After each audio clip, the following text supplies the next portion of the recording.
Prince Tyson's guardian spirit beast is both more wholesome and more sinister than it first appears.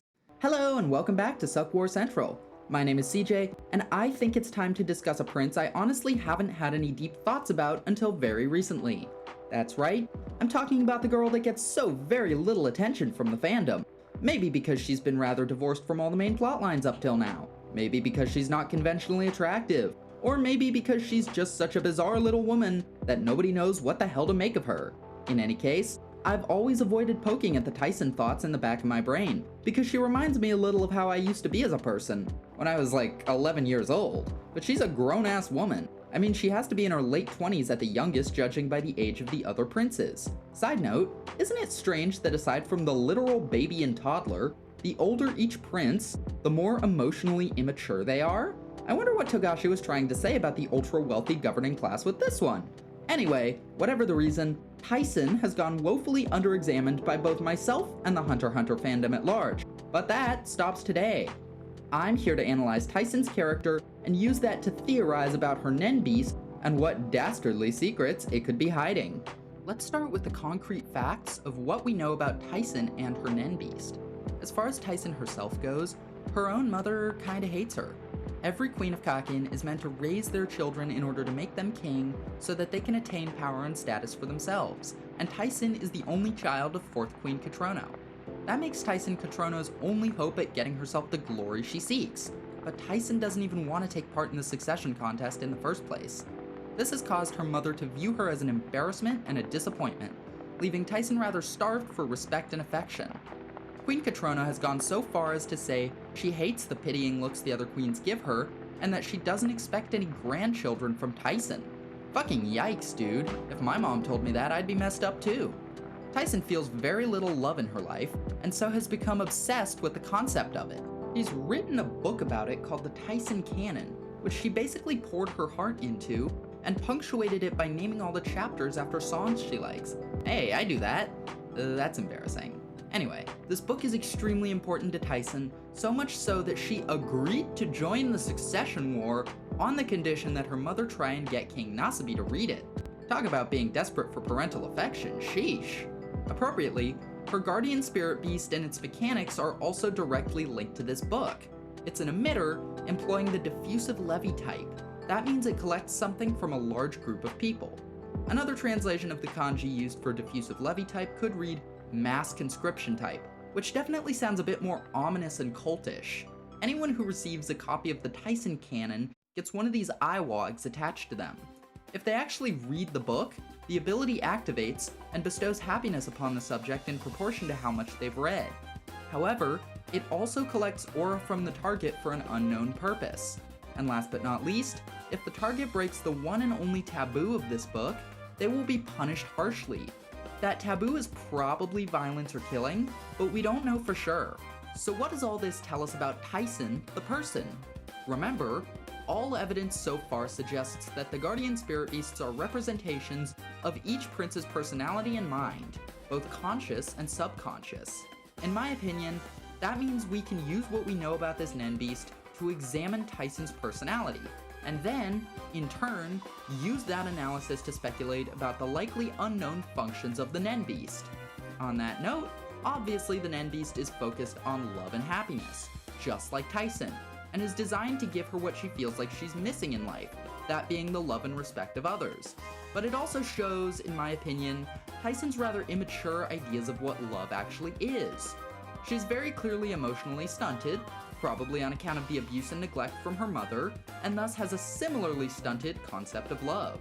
To Tyson, love means that people will pay attention to her, which is represented by reading her book, do what she says, which is why they're punished if they don't follow her rules, and enjoy doing so, which is why the beast makes her targets feel happy. I want you to keep in mind, though, that the price for this is the target's aura.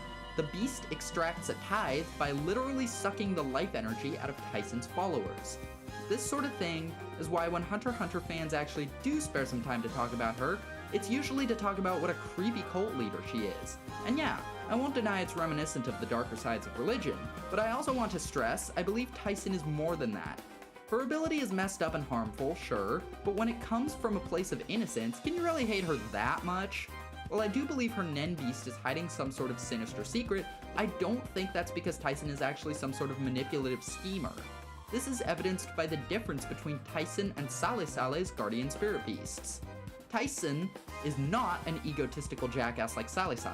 Sale Sale cared only about himself, and his Nenbeast brainwashed people by dousing them in smoke that would turn their opinions of him favorable. If Tyson were truly a selfish person, her Nenbeast would be something like that, or like Camilla's, which just straight up takes control of people. However, because Tyson's Nenbeast endows people with happiness, as opposed to just forcing them to listen to her or even compelling them to look upon her favorably, we can surmise that she's not as selfish as her siblings.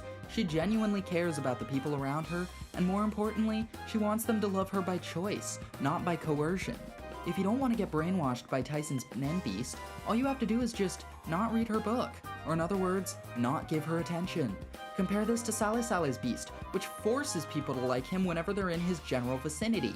She's not just some delusional demagogue. Credit where it's due, the girl drinks her own Kool-Aid.